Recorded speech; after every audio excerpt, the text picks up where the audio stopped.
بسم الله الرحمن الرحيم قل أعوذ برب الفلق من شر ما خلق ومن شر غاسق إذا وقب ومن شر النفاثات في العقد ومن شر حاسد إذا حسد.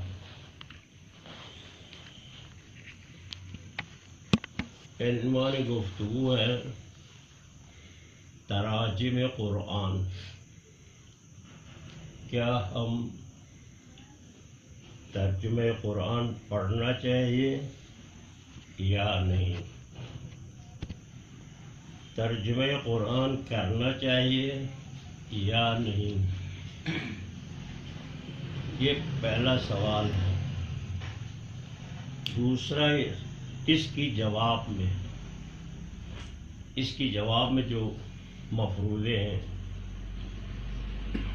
قرآن سمجھنے کی کتاب نہیں، ہماری فہم و ادراک سے مافوق ہے، لہذا اس کو تلاوت کی حد تک رکھنا چاہیے. قرآن کی ایک تحدی ہے. سورہ کوثر کی ایک مصداق قرآن ہے، لہذا قرآن کو نہ چاہنے والے قرآن تو کہنا پڑتا ہے ان کو. لہذا فرقہ صوفیت سے متعلق وابستہ تمام فرق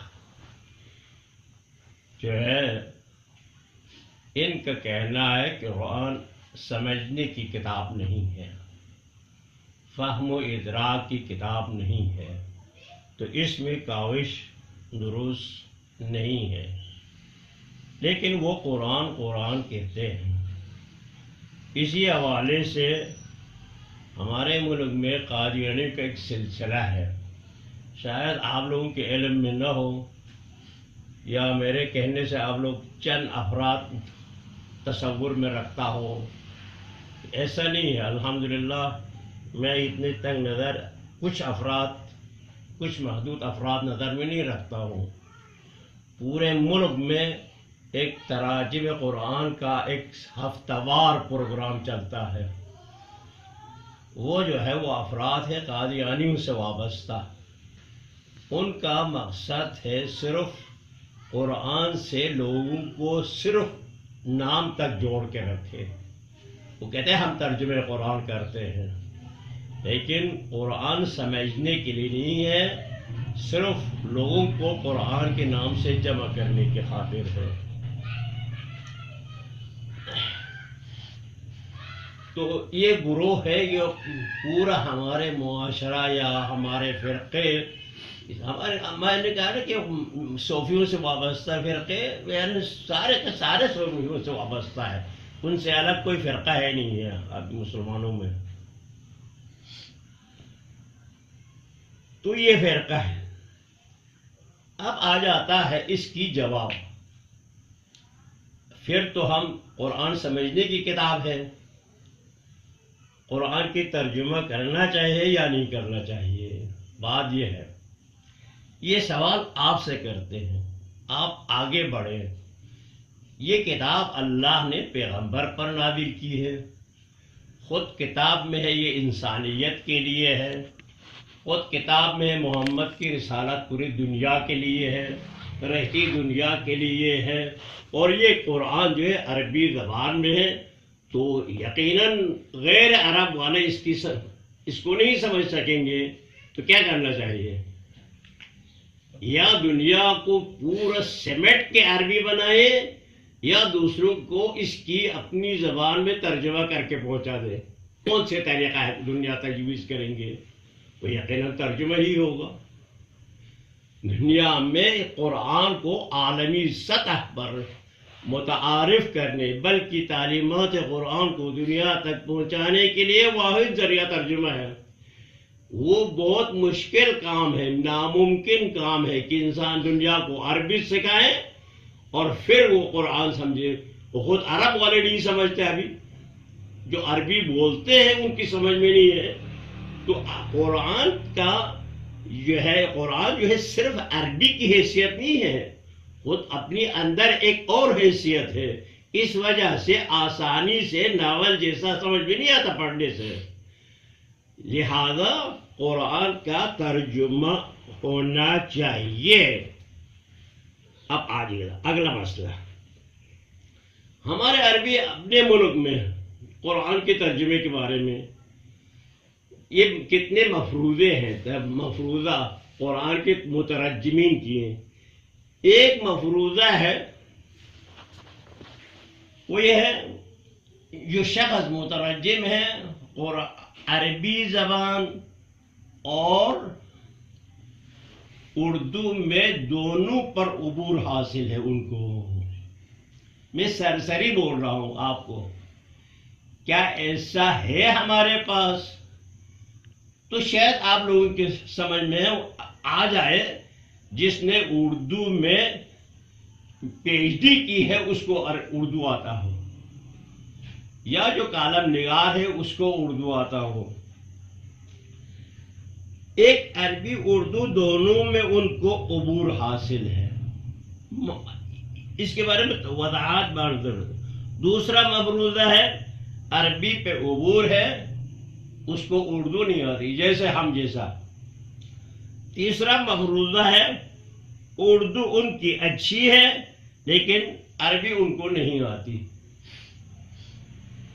یہ اگلا مفروضہ ہے کہ جو مترجم ہے، مترجم خود بذات خود عربی لفظ کو کے مطابق اردو لفظ تلاش کر کے خود اول سے آخر تک ترجمہ کرتے ہیں. ایک نمبر دو، وہ خود جو ہے اتنی اس کے پاس طاقت نہیں، توان نہیں، وہ دنیا بھر کی ترجمے کو سامنے رکھ کے کاٹ کوٹ کر کے یہ کر کے جو ہے وہ ایک ترجمہ بنا کے مفسر قرآن بن جاتے ہیں. یہ ہم نے آپ کو مفروضے بتایا ہے، بات پیش چل رہا ہے یہ. لیکن آپ کو ایک تراجم میں جو نقص ہے، عیب ہے، وہ میں آج آپ کی خدمت میں پیش کر رہا ہوں. یہ جو پیش کیا قل اعوذ برب الفلق، ابھی تیمور سے کمپیوٹر سے نکالا ہے یہ جتنے ترجمے جو معنی اس آیت کے لیے مترجمین نے، شیعہ سنی سب نے مترجمین نے کی ہے. ایک ترجمہ ہے آپ کہہ دیجئے، آپ کہہ دیجئے، یہ قل کا ترجمہ ہے. ایک نے آپ کہہ دیجئے، ایک نے کہا ہے کہو اے پیغمبر. تو کہو، تو کہہ، تم فرماؤ. یہ اب یہ ہے، اس میں آپ کہو کہہ دیجئے، آپ کہہ دیجئے، شاید یعنی یہ اس نے ادباً کہا ہو، مقام پیغمبر کو سامنے رکھے. جس نے تو کہا ہے اس نے تو کہا ہے، یعنی صرف لفظ مخاطب کو خیال میں نہیں رکھا ہے، لفظ قل کو سامنے رکھا ہے. ایک دفعہ ترجمہ کرتے ہیں قل کو مخاطب کے حوالے سے، ایک دفعہ قل کو الگ رکھ کے خطاب کیا ہے. جیسے تم فرمائیے. اب آتے ہیں آپ کے پاس نمبر 1، آپ اپنے اس کہیے کہ میں صبح کے مالک کی پناہ لیتا ہوں، کہ یہاں ضرور نوٹ کریں، آپ کہتے ہیں میں صبح کے مالک کی پناہ لیتا ہوں. تو یہ صبح کو آپ نے کہاں سے نکالا ہے؟ یہ نوٹ رکھیں، صبح کو آپ کہاں سے نکالا ہے؟ یہ ایک بات. یہ اکثر بیشتر ہے. اس میں بھی آپ کہہ دیجئے میں صبح کی رب سے پناہ طلب کرتا ہوں. کہہ دو صبح کے پیدا کرنے والے کی پناہ مانگتا ہوں. کہہ دیجئے میں صبح کے مالک کی پناہ مانگتا ہوں. تو کہو میں پناہ میں آپ کے صبح کے رب. سب نے فلک کا معنی صبح کیا ہے. سب نے فلک کا معنی صبح کی ہے. فلک کا قرآن میں اکثر بیشتر جو خطا ہے، غلطی ہے، لغزش ہے، اشتباہ ہے، وہ یہی اشتباہ ہے کلمے کی لغت کے معنی لغوی کو نہیں دیکھا ہے، تفسیر میں اس کو کیا کہا ہے. تو تفسیر میں فلک صبح کی جو ہے نا، یعنی صبح صادق کو، یہ جو یعنی سورج کی جو شعاعیں چیر کے رات کو شگاف کرتے ہیں، اس کو انہوں نے صبح کہا ہے. فلک سے مراد وہ صبح کی روشنی ہے. یہ ترجمہ بہت ناقص ترجمہ ہے. یہاں بھی ہے، یہ ناقص ترجمہ ہے. میں ایک بتاؤں، چند مثال آپ کی خدمت میں عرض کرتا ہوں، اس سے اشتباہ ہوتا ہے. قرآن میں آیا ہے لا تقربا هذه الشجرہ، آپ اس درخت سے نزدیک مت ہو جاؤ. تو اگر تفسیر میں کوئی لکھتا ہے گندم مت کھاؤ، لذیذ کھانا مت کھاؤ، یا فلان عورت کے نزدیک مت ہو جاؤ، یہ چیز منمانی تفسیر ہے. یہ قرآن میں یہ نہیں ہے. قرآن میں شجر ہے، آپ شجر کا ترجمہ درخت کریں. سمجھ گیا؟ یا اس طرح کہتے ہیں آدم کو ہم نے جنت میں بسایا، اور جنت چونکہ ایک ہی ہوتا ہے قیامت، وہ مراد ہے، وہ غلط ہے. جنت کہیں گے آسمان میں ایک باغات ہے، وہ بھی غلط ہے. جنت ہے. قرآن کے جو معانی ہے وہ ایک حقائق ہے، یعنی محیط ہے. اب آ جاتے ہیں فلک کے بارے میں. فلک جو ہے، فلک کا معنی شگاف ہے. کائنات کی ہر چیز شگاف میں ہے، تنہا صبح نہیں ہے. دانا شگاف ہوئے بغیر سبزی نہیں ہوتی ہے. آپ پیون لگائیں گے تو وہ شگاف ہے. نطفہ شگاف ہے. یہ جو شگاف ہے بذات خود دو قسم کی ہے. ایک شگاف ہے کہ جو باطل کو چیرتا ہے، غلط کو چیرتا ہے، اس کو شگاف کرتے ہیں. ایک شگاف ہے جیسے مثلا یعنی صبح جو ہے، صبح رات کو چیرتا ہے. ایک شگاف ہے وہ باطل نہیں ہے بلکہ وہ خیر ہی ہے. وہ خیر بھی شگاف کے بغیر نہیں جلتا ہے. جیسے اگر بادام ہے، بادام کے اندر جو گٹھلی ہے اس کو شگاف کرنے کے بعد وہ گٹھلی نکلے گا نا. تو بہت سی چیزیں جو ہے اس کو شگاف کر کے بغیر خیر نہیں نکلتا ہے. تو شگاف خیر میں بھی ہوتا ہے، شگاف شر میں بھی ہوتا ہے. تو قل اعوذ برب الفلق، میں پناہ مانگتا ہوں رب فلق. یا مانا اگر اپنے زبان میں کریں گے تو کہیں گے رب شگاف کنندہ سے پناہ مانگتا ہوں. اب شگاف کنندہ تمام کائنات کی تخلیق جو ہے اسی پر ہے.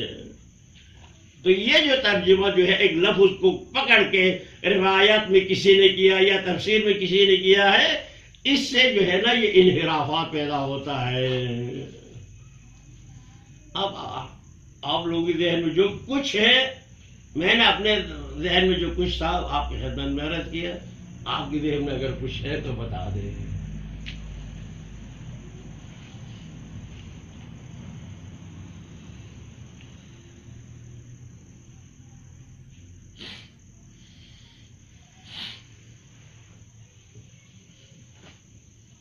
کیا بنے گا پھر اس کا اردو میں؟ ہاں؟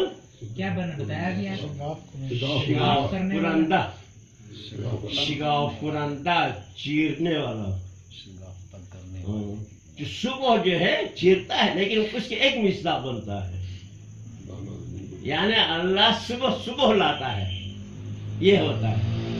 حالانکہ کائنات پوری کائنات شگاف میں ہے رب فلق. اب اس کے لیے اب لغت کو دیکھنا چاہیے. ہمیشہ دیکھو اس لفظ کی، یہ جو قرآن میں یہ ہے، اس لفظ کا ترجمہ ہے یا کوئی اور ہے؟ اس لفظ کا ترجمہ ہے یا اس لفظ کا تفسیر ہے؟ یہ چیز آپ سب کر سکتے ہیں. ایک عالم میں نے ابھی عرض کیا آپ کی خدمت میں، ترجمہ ہونا چاہیے، بلکہ یہاں ایک ایسے ادارہ، ایک ایسا گروہ نکلنا چاہیے کہ جو ترجمہ قرآن کے ترجموں پر جو ہے نا نگرانی کرے یا ترجموں پر تحفظات دے دے. اس سے انتخاب کرے کس بنیاد پر یہ کہا ہے.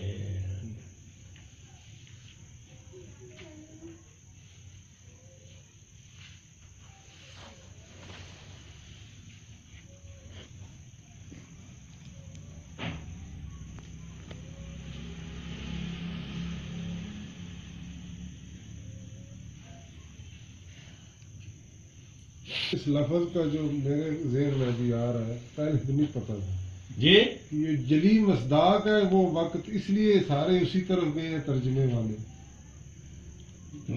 مصداق جلی ہے یعنی صبح کا وقت جو ہے.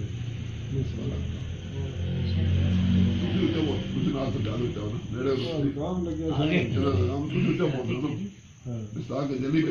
یہ مصداق جلی ہے، یہ صبح جو ہے، اس لیے مترجم نے یہ والا لفظ زیادہ استعمال کیا ہے. نہیں، مصداق جلی کا کوئی پتہ نہیں. مصداق جلی ہو یا مصداق جلی ہو یا خفی ہو، یعنی انسان دھوکے میں پڑتا ہے. ہر شخص کو تو وہ نہیں ہوتا ہے. تو ترجمہ ہی ہونا چاہیے. بات یہ ہے اصل ترجمے کے میدان کھلنا چاہیے. ترجمے پر سب کا نظر ہونا چاہیے. ترجمے پر سب کا تنقید ہو جائیں گے تب حقائق سامنے آ جاتا ہے. ممکن نہیں، میں ایک بات آپ کو سمجھ میں عرض کر رہا ہوں، ممکن نہیں آیات قرآنی کا ہو بہو ترجمہ کوئی کرے، لیکن ترجمے کو ایک بحث کرنے کے بعد نتائج سامنے آ جاتا ہے. میں آپ کو مطلب سمجھا سکتا ہوں لیکن ترجمہ نہیں کر سکتا ہوں. سمجھا؟ اس کو کھولنا چاہیے، حصہ لینا چاہیے، دقت کرنا چاہیے. یہ مصداق جلی نہیں. جتنے دانے جو ہے یعنی زمین میں آپ جو ہے کرتے ہیں، چاول ہے، گندم ہے، میوجات ہے، یا جو ہے جتنے بھی بیج ہے، وہ بیج جو ہے شگاف سے نکلتا ہے. وہ فلک ہے. اللہ اس کو فلک کرتا ہے. آپ نے تو تازہ دانا میں ڈالا ہے، شگاف اللہ ہی کرتا ہے.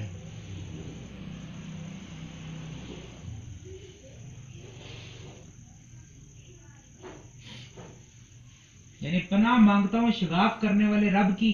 ہاں شگاف کرنے والا یعنی کائنات ہی شگاف سے قائم ہے نا. آپ کو شرورات پناہ مانگتا ہوں جو میرے لیے شر کھولتا ہے، اس شر کو توڑے. شر کو توڑنے میں شگاف جو ہے توڑنے میں ہے. یعنی توڑنا دو قسم کا ہے. ایک شر کو توڑتا ہے، شگاف ایک ہے شگاف کر کے خیر کو نکالتا ہے. سمجھ آیا؟ یہ دونوں کے لیے ہے. میں تجھ سے پناہ مانگتا ہوں کہ یعنی جو شر میری طرف متوجہ ہے اس کو چیرے. میں تجھ سے پناہ مانگتا ہوں خیر کی دروازے جو میرے لیے بند ہے اس کو کھولے.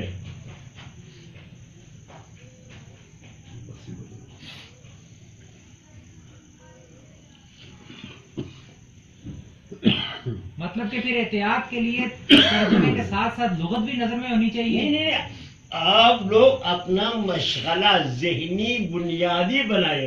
ہم ترجمہ بھی پڑھیں گے, جہاں بھی شبہ خیال میں رکھے.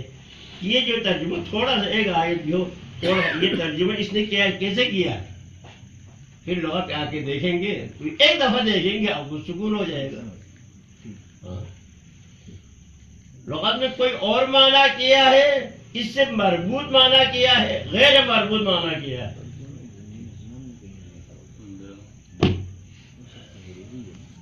سمجھ میں آیا نہیں؟ ہاں.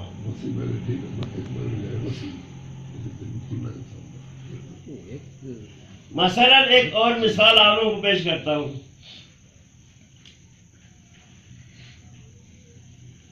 قُلْ لَا أَسْأَلُكُمْ عَلَيْهِ أَجْرًا إِلَّا الْمَوَدَّةَ فِي الْقُرْبَى. آپ جتنے بھی ترجمے میں دیکھیں گے قریب ترین رشتہ دار کہا ہے. یہ قریب ترین کو آپ نے کہاں سے نکالا؟ اس میں قربہ ہے, سمجھا, قربہ ہے. قریب ترین کو آپ نے ترین کو کہاں سے نکالا, یہ دیکھنا ہوگا. اگر قریب ترین لگائیں گے تو مشکل ہو جائے گی, سب کے لیے مشکل ہوگی. یہ اسی طرح یہاں ایک اور بھی لحاظ ہے. القربہ پہ الف لام ہے, ایک دو جگہ پر بغیر الف لام ہے. ان دونوں میں فرق کیا ہے؟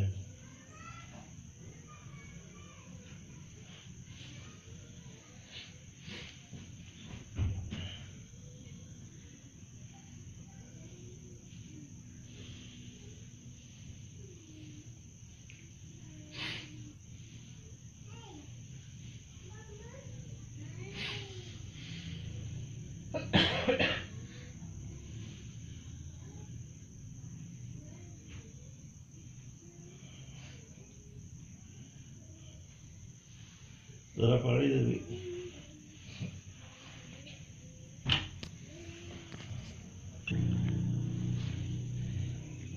آپ کے سوال کرنے سے ہو سکتا ہے ہمیں ہماری معلومات, یعنی میں نے جو آجان دیکھا ہے نا, اس میں ترجمہ کرنے والوں نے نا اکثر ایک چیز کو لیا ہے, باقی جو معنی ہے ان پر غور نہیں کیا کہ یہ بھی کہیں اس کے معنی میں آ سکتے ہیں یا نہیں آ سکتے ہیں.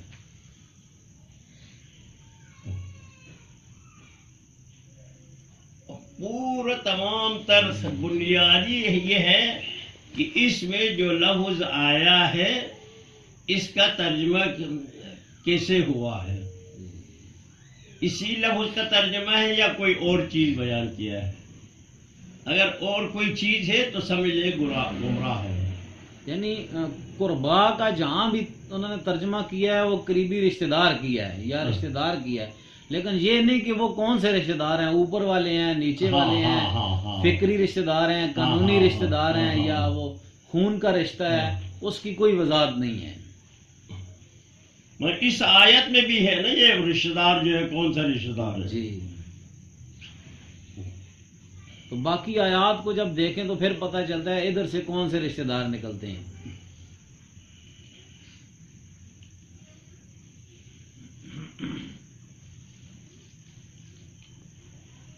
تفاسیر میں اکثر بیشتر روایات اسرائیلی ہے.